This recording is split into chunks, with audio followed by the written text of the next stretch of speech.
And now it's my pleasure to introduce our panelist for today's broadcast, Katie Davies, Senior Director of Advisory Services at Radius. Katie oversees Radius's advisory client engagements across 5 continents with expertise in a wide variety of cross-border issues, including HR, tax, intellectual property, and immigration consulting. Katie is joining us from London today. Hi, Katie. Hi, Ed. Good to hear you. Thanks for joining us. Very much appreciated.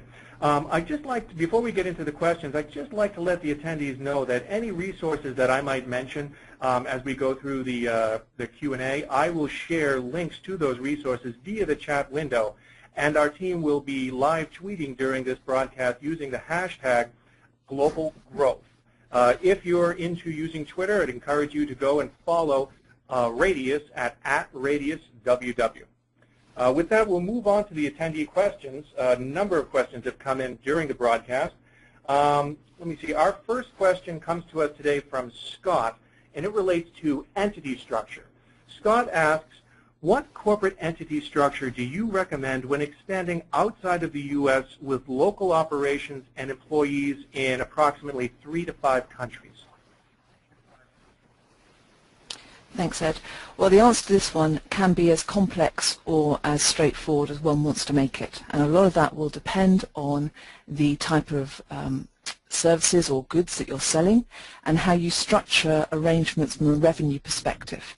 Most organizations that we get involved with who are dipping their toe in the water for the first time internationally will typically want to look at something pretty straightforward. So what we typically see is a sales and marketing type arm to increase the footprint of sales activities internationally.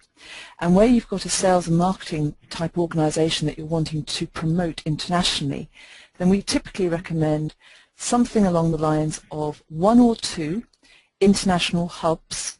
Typically that will be for Europe, let's say the UK, but could be Germany. And for Asia would typically be Singapore or Hong Kong. And in that hub you would establish a subsidiary.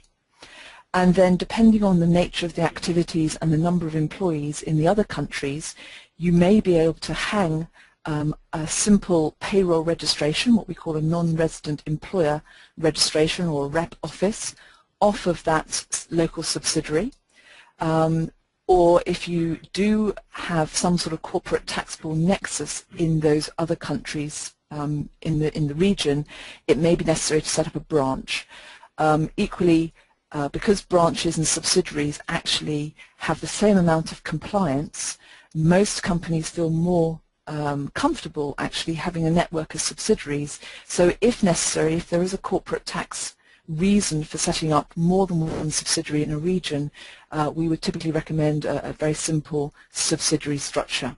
But as I said, at the very basic level, we would recommend, let's say, a European hub and an Asian hub with payroll only or rep office hanging off of each of those. The reason that we want to have an intermediary hub in a regional location like a subsidiary is that having a subsidiary creates a fiscal barrier to the activities in the US. So essentially you are protecting or inserting a level of separation for fiscal and legal reasons between your activities in both APAC, Latin America or Europe, between those activities and those of the parent company typically in the US.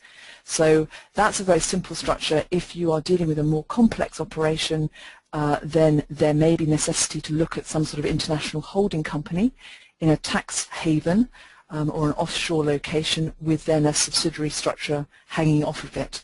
But usually, as I said, 90% of our client base that we have traditionally looked at over the last 10 years will tend to have this regional hub type basis.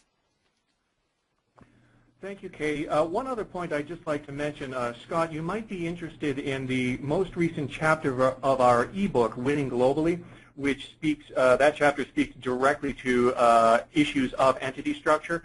I'll go ahead and make that link available to the audience, and you can find that on our Twitter stream as well.